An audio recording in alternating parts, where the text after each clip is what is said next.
داریم میگین دلیل کافی برای طلاق نیست خانم. اگه دلیل دیگه داریم بفرمایید. چه دلیل دیگه؟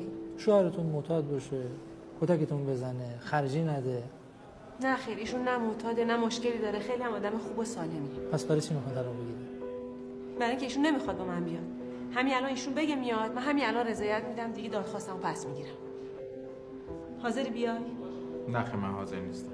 چرا حاضر نیست؟ آقا بگید چرا حاضر نیست؟ چرا خودت میدونی؟ نه نمیدونم. لطف کن یه دور دیگه توضیح بده چرا حاضر نیست. ایشون یه دلیل برای من بیاره چرا باید تو این موقع پاشیم بریم خارج. تو یه دلیل بیار چرا باید بمونی. من 1000 تا دلیل برات میارم. یکیشو بگو. یکیش پدرم. من پدرمو نمیتونم ول کنم. بازم بگم؟ ولی زن تو میتونی ول کنی. من کی تو رو ول کردم؟ تو منو چیکار کشوندی کردی؟ دادگاه. چیکار کردی؟ تو برای من دادخواست طلاق فرستادی، من کشوندی اینجا از زندگی منو انداختی. برو، این اسمش ول کردن نیست. حاج آقا همین الان نگو اگه میخواد بره. بله الانم میگم وقتی نمیخوای با من زندگی کنی، من به زور که نیاوردمت، به زور میخوام نگرت دارم. برو.